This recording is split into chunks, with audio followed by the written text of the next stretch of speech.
And I am extremely happy कि ये TV पे इसने बहुत अच्छे से अपने आप को संभाला है, बहुत अच्छे से अपने आप को प्रेजेंट किया है। बहुत ध्यान रखते हैं मेरा, एक एग्जाम्पल तो दे दिया, दूध नहीं पीते, खाना नहीं खाते, तो ऐसे पीछे पीछे बच्चों की तरह भागते हैं, तो ये बहुत ध्यान रखते हैं। बच्चों की तरह भाग ही पाता हूँ, जैसे मम्मियाँ देती थी ना के वो नहीं दे पाता उसमें।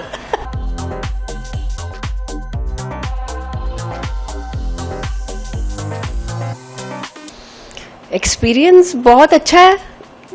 मेरा पहला काम है टीवी का और पहला काम ही रियल लाइफ पार्टनर के साथ है, तो एक्सपीरियंस बहुत अच्छा है, बहुत मज़ेदार है, बहुत इजी है, क्योंकि आपको सेट के साथ साथ घर पे भी आपकी ट्रेनिंग चल रही है, आप उस चीज़ की डिस्कशंस करते हो और उसी फील्ड में रहते हो, आपको इन हाउस ट्रेनर मिला हुआ है, तो एक्सपीरियंस अच्छा ही चल रहा है।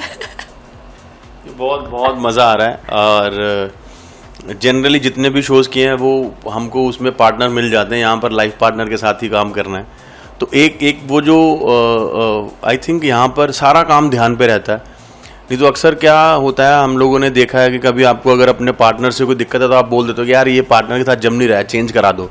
इधर वो ऑप्शन नहीं है, इधर ये पार्टनर के साथ ही जमाना है आपको शो पे, तो इसलिए सारा फोकस आपका जो है वो सिर्फ और सिर्फ काम के ऊपर है, काम कैसे करना है।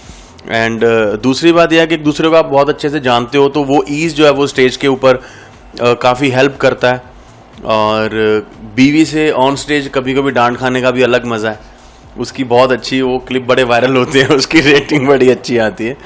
And the best part is के क्योंकि दीप्ति एक सिंगर है और एज एन आर्टिस्ट टीवी पे डेब्यू किया है इसने, तो मुझे ऐसा लगता है कि इसके करियर के लिए भी ये बहुत अच्छी अपॉर्चुनिटी है। टीवी से जो इसके फैंस बनेंगे, वो सारे फैंस को जब पता चलेगा इसके गाने आ रहे हैं, तो आई थिंक उसमें भी इनडायरेक्टली कहीं ना कहीं वो बहुत फ़ायदा मिलता है उस चीज़ को।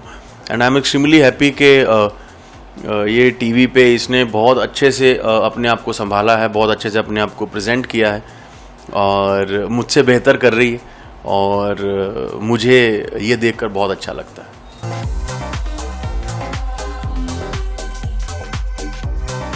नहीं, घबराहट तो नहीं थी। फर्स्ट ऑफ ऑल अच्छा ही लगता है, और आप अपने लाइफ पार्टनर के साथ हो तो इजी भी हो जाता है, आपके दिमाग में वो स्ट्रेस नहीं रहता कि नया काम है, नए लोग होंगे, कैसे एडजस्ट करेंगे या कैसे करना होगा। वो कैसे वाला, हाउ वाला वो क्वेश्चन मार्क नहीं था शुरू से, तो इसलिए वो नर्वसनेस नहीं थी, बट डेफिनेटली एक एक्साइटमेंट थी कि अपने पार्टनर के साथ काम कर रहे हैं, और शो भी ऐसा है जिसमें हमें एक दूसरे को और एक्सप्लोर करने का मौका मिलेगा, तो मैं डेफिनेटली हैप्पी थी और एक्साइटेड थी।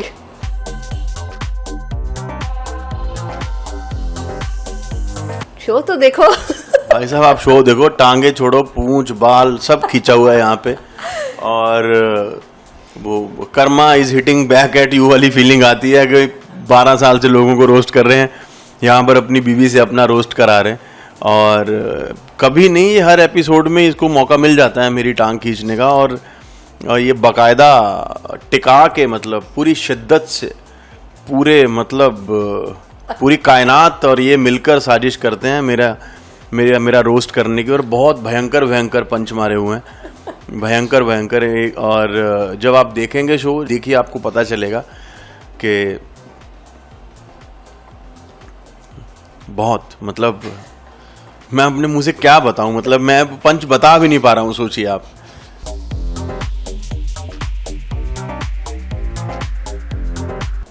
यार मुझे ऐसा क्यों लग रहा है कि स्टार वालों ने भेजा आप लोगों को। मैं पिछले जितने भी इंटरव्यूज कर रहा हूँ काफ़ी टाइम से, सब नच बलिए के बारे में बात कर रहे हैं। देखिए हर वो काम जो हम अच्छे से कर सकते हुए, जो हम तक आया और सब चीज़ें अगर ठीक हुई, और तो क्यों नहीं करेंगे। काम को मना करने का जो है वो कोई मतलब ही नहीं होता है।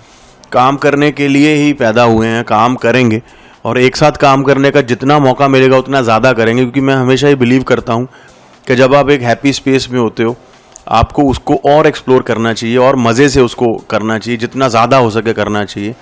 तो अगर आएगा डेफिनेटली देखा जाएगा, सब चीज़ें, बहुत सारी चीज़ें सोचनी पड़ती हैं, वक्त सोचना पड़ता है, और भी बहुत सारी चीज़ें होती हैं। अगर सब चीज़ें जम गई तो क्यों नहीं। और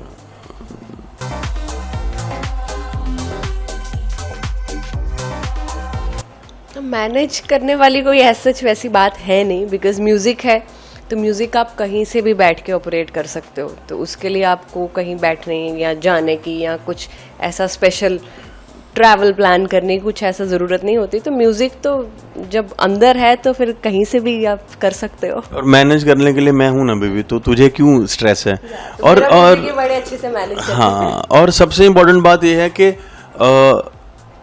म्यूजिक सिर्फ गाने रिलीज करना या गाने गाने पे नहीं है। म्यूजिक इज रियाज जो है वो बहुत ज़रूरी है, और वो घर पे ये करती रहती है जब भी इसको वक्त मिलता है।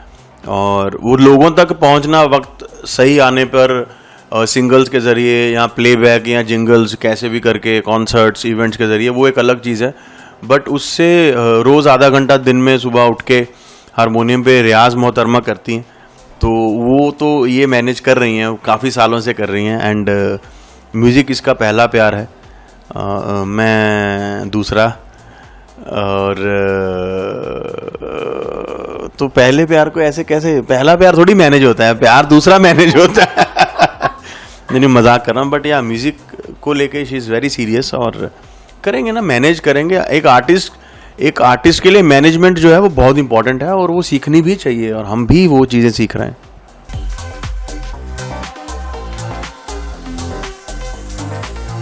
बताओ। देखिए, अच्छी बहुत सारी हैं, अच्छी 3 नहीं है, अच्छी 3000 हैं। बुरी 3 मैं आपको बता देता हूँ।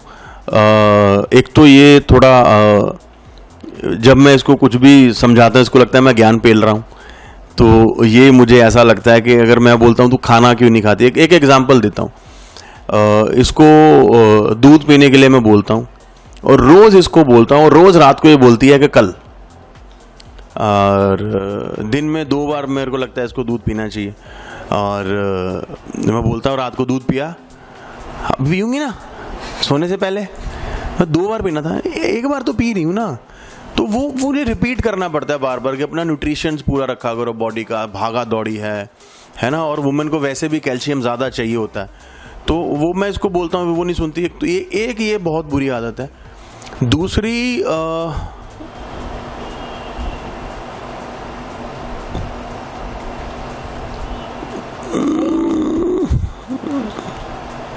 मैं सोच रहा हूँ कौन सी बतानी है।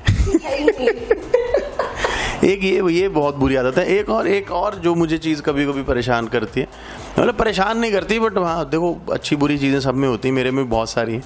दूसरी जो है वो ये है कि इसको मैं कभी कुछ भी बोल दूँ तो ये मेरे को बोलती है कि मेरे को थोड़ा टाइम दो, तो मेरे को थोड़ा टाइम दो। बस ये 2 चीज़ें हैं, बाकी और कुछ नहीं। मैं कभी बोलता हूँ, कभी कभी टाइम नहीं भी होता है, बट ठीक है, अभी प्यारा बच्चा है अपना, तो हम मान जाते हैं। चलो आप 3 बता दो। अच्छी 3 बातें बहुत सारी हैं, बहुत ध्यान रखते हैं मेरा। एक एग्जांपल तो दे दिया, दूध नहीं पीती, खाना नहीं खाती, तो ऐसे पीछे पीछे बच्चों की तरह भागते हैं, तो ये बहुत ध्यान रखते हैं। बच्चों की तरह भाग ही पाता हूँ, जैसे मम्मियाँ देती थी ना फील, वो नहीं दे पाता उसमें। तो दूसरा, बहुत मोटिवेटेड है, बहुत सपोर्टिव है। घर पे तो चलो है ही है, इवन वर्क नोट पे भी हम काम पे होते हैं, तो ही इज़ वेरी मोटिवेटेड। और तीसरा, बहुत responsible man towards family, towards work, towards everything, towards friends. तो सब को लेके बहुत ये रिस्पॉन्सिबल और एक कंसर्न्ड होते हैं ना, तो ही इज़ वेरी मच। जो नापसंद, चबा के नहीं खाते अच्छे से, फटाफट खा जाएंगे, और फिर 5 मिनट बाद, 10 मिनट बाद, 15 मिनट बाद फिर कुछ एसिडिटी हो गई है, कुछ दर्द हो रही है मेरे, कुछ आराम से खा लेते, ढंग से खा लेते। क्या है, इतनी जल्दी खाने बनाती है कि मन करता है, इतनी जल्दी खाओगे तो फिर यही होगा। दूसरा, न्यूज़ डिबेट देखते हुए खाते हैं। न्यूज़ डिबेट देखते हुए कौन खाना खाता है यार? जिनके घर में न्यूज़ डिबेट चल रही होती है वो खाते हैं। तो न्यूज़ डिबेट रात को 3 बजे हो तो न्यूज़ डिबेट चल रही है। 3 बजे तो नहीं चल रही होती, 3 बजे तो फिल्म देख रहे होते हैं। वो मैं साथ में हूँ, तो मैं साथ में नहीं हूँ तो नहीं, क्यों नहीं होगी तू? तो दूसरा इज न्यूज़ डिबेट। तीसरा, ज्ञान बहुत देते। मैंने बोला था, इसको लगता है मैं ज्ञान पेलता हूँ। ज्ञान पेलू बाबा है।